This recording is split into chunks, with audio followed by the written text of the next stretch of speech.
He is a cricketer and he is a damn good cricketer, very good cricketer भाई, utility cricketer. इस वक्त RCB, मैं मानता हूं विराट कोहली के 650 हो गए और 6 के 6 बाय द वे, 6 के 6 मैचेस और 6 की 6 वो हाफ सेंचुरीज विनिंग कॉज में आई, वाह यार, विनिंग कॉज में। And by the way RCB is yet to lose a game outside Bengaluru. अब तो घर पर भी जीत गए हैं। ये नया आरसीबी है सर, दूसरों के घर में घुस के मारता है। घुस के मार रहे हैं। सर्जिकल स्ट्राइक हो गई है दिल्ली कैपिटल्स। सर कुछ बोल नहीं रहे ये, आप लोग सब लोग बोल लीजिए। हाँ, क्या बोल रहे हैं? सर्जिकल स्ट्राइक हो चुकी है दिल्ली कैपिटल्स पर। कोई सर्जिकल स्ट्राइक धो दिया है, जैसे just टेक्नोसॉल धोता है कीटाणुओं को, वैसे धो दिया है बॉलरों को कृणाल पांड्या ने। अगर आपके अंदर में पेशेंस है, अगर तसल्ली है, शांति है, सौम्यता है, तो आप 2 मिनट जरा शांति रख के सुनिए। नहीं, अब 2 मिनट आप सुनेंगे, सुन लीजिए। पहले मैं आपको एक बात बताता हूं कि 6 विकेट से, bye the way for academic reasons ये बताना पड़ता है कि 6 विकेट से आरसीबी ने अपना 7वां मैच जीता है, 7वां मैच, जिसमें विराट कोहली के शानदार 51 रन है 47 रन से। हालांकि नितिन पता नहीं इस बात से इत्तेफाक रखेंगे या नहीं रखेंगे, मैंने जो एडजेक्टिव का इस्तेमाल किया है मुझे नहीं लगता कि नितिन जी हमारे जो हैं वो इस बात से इत्तेफाक रखेंगे। बट कृणाल के तो शानदार 73 नॉट आउट हैं 47 बॉलों पे, इस बात से तो इत्तेफाक रखेंगे आप। नहीं, ऑफ कोर्स कृणाल पांड्या आज के भाई प्लेयर ऑफ द मैच, मतलब उनकी गेंदबाजी कह लो, उनकी बल्लेबाजी कह लो। शुरुआत में वो झूल रहे थे वाकई में, एक ओवर आते ही उनको मिचेल स्टार्क सामने पड़ गए। मिचेल स्टार्क ने ठा ठा ठा करके उनको छोटा आगे ऊपर नीचे हर जगह दौड़ाया। उसके बाद कुलदीप यादव का वो ओवर, कुलदीप यादव ने उस ओवर में थोड़ा उनको झुलाया, वो भी झूले। बट उन्होंने, वो कहते हैं ना कि जो मुश्किल दौर था वो उन्होंने गुजार दिया। उसके बाद उन्होंने रन शुरू करे, रन मतलब उन्होंने जो बनाए and he made the difference. 5 चौके और 4 चौके और 4 छक्के हैं उनके। 155.32 के स्ट्राइक रेट से उन्होंने ये रन बनाए हैं, क्योंकि स्कोर बहुत ज्यादा नहीं था दिल्ली का, क्योंकि आरसीबी ने गेंदबाजी बहुत अच्छी कर ली थी। अब ये हुआ है कि RCB is eight top of the points table. वहां अभिषेक पुरेल हैं, वो सर पकड़ के, अपना माथा पकड़ के बेचारे पता नहीं बहुत इमोशनल हो गए हैं, दुखी नहीं, इन्होंने कैच जिस वक्त छोड़ा ना, वो कैच मैच जिता गया। हालांकि देखो दिल्ली को भी, मतलब पॉइंट्स टैली क्या बताती है, by the way points tally पर Bangalore is number 1। I think more और लेस इन्होंने उतना काम कर लिया आगे जाने के लिए, अनलेस को बड़ा ही मतलब शॉकिंग क्रिकेट खेले। वो 10 में 7 मैच जीत गए, उनका नेट रन रेट भी 0.521 है। दूसरे नंबर पर कौन है? गुजरात। गुजरात ने 8 मैच खेले हैं, वो 6 जीते हैं।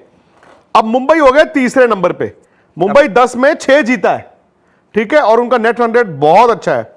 अब आता है दिल्ली, और दिल्ली के लिए क्या ये अलार्म बेल्स हैं, ये आपको वक्त बताएगा। अभी उनके वैसे 5 मैचेस हैं, 2 जीत के दे स्टिल कैन, 2 या 3 जो भी है, 9 में वो 6 जीते हैं। अब फिर आता है बॉटम हाफ, और मुझे लगता है बॉटम हाफ में एक टीम अभी कंटेंशन में है। अनफॉर्चुनेटली मुझे लगता है कि लखनऊ शायद नहीं है, वो 10 में 5 हारे हैं और वो क्रिकेट अच्छी नहीं खेल रहे हैं। पंजाब 9 में जीता 5 है, बट कल रात को 1 पॉइंट उनका स्प्लिट हुआ है, तो वहां पर उनको वो नुकसान हो गया। तो ये है जी सूरत हाल। आराम से ही जीता है बैंगलोर, आराम से।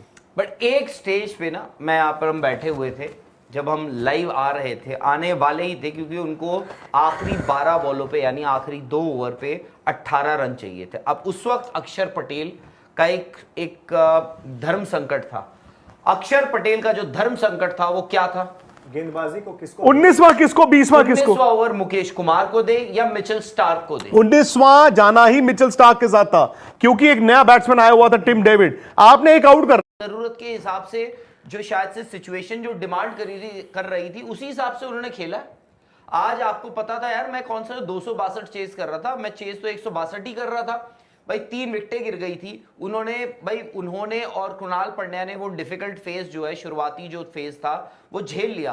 Krunal Pandya, in fact more importantly Krunal Pandya, और यार उनकी टाट पे बॉल लग रही है, कहां उनको मिचेल स्टार्क ने, क्या हुआ, पहला बॉल आया, शू गया उनके यहां से गया उनके।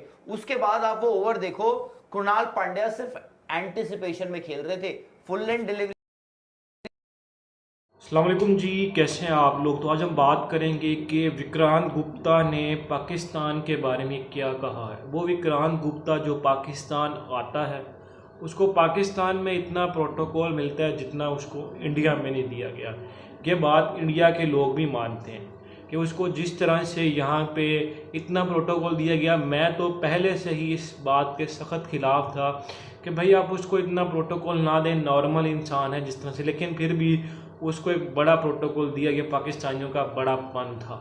लेकिन अब जब वो बंदा पाकिस्तान से वापस चला गया अपने देश में, तो वहाँ का देशवासी होकर रह गया। वो वहाँ का देशवासी उसके अंदर अब बोल रहा है। और कल उसने एक शो के अंदर, टीवी शो के अंदर, वहाँ पर ये बात कर दी कि पाकिस्तान के अंदर जब वो गए थे तो वहाँ पर उनको प्यार मिला, लेकिन वहाँ पर कुछ लोग थे बहुत जो उनके ख़तरनाक थे। विक्रांत गुप्ता, ना तुम स्टेडियम गए, ना तुम वहाँ पर किस लिए गए? अपनी व्यूअरशिप के लिए। तुम वहाँ पर लोगों से मिलने के लिए गए। तुमने अपने व्यूज़ समेटे जाकर वहाँ पर। क्यों? क्योंकि तुम वहाँ पर तुमने मुलाकातें किन लोगों से की जो पाकिस्तान क्रिकेट के ख़िलाफ़ बोल रहे थे।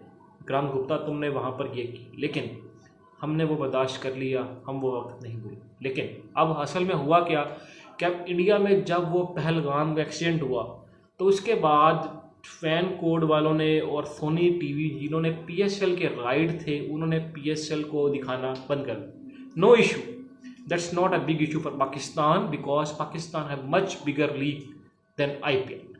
Don't worry, you make a full step तो that's will end the prove.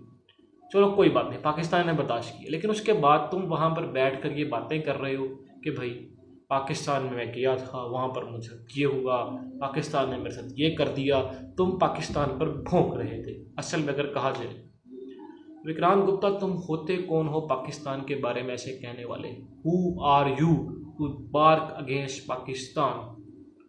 Pakistan के लोगों ने आपको इतना प्यार दिया, इतनी रिस्पेक्ट दी। यहाँ पर आप थे तो पाकिस्तान पाकिस्तान कर रहे थे।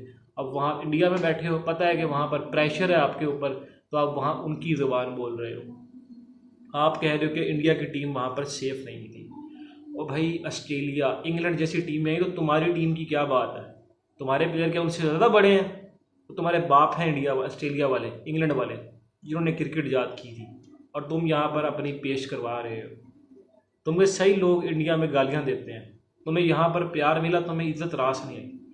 वो कहते हैं ना कि धोबी का कुत्ता न घर का न घाट का। तुम्हारे साथ वही सीन हुआ है। तुम अपना घर के रहे हो ना घाट के रहे हो, क्योंकि घर में भी तुम्हें जूतियाँ पड़ेंगी और जब घाट में आओगे तुम्हें लित्तर पड़ेंगे। तो ये अब तुम्हारा था। अगर आपको हमारी वीडियो अच्छी लगी तो हमारे चैनल को लाइक करें, सब्सक्राइब करें, शेयर करें, क्योंकि ऐसी वीडियो हम आपके लिए अक्सर लाते रहेंगे। और अगर आपका कोई क्वेश्चन है तो आप कमेंट सेक्शन में अपनी एक राय का भी इज़हार कर सकते हैं। हम आपसे मिलेंगे नेक्स्ट वीडियो के अंदर। उस वक्त तक के लिए मुझे दीजिएगा इजाज़त। अल्लाह निगहबान।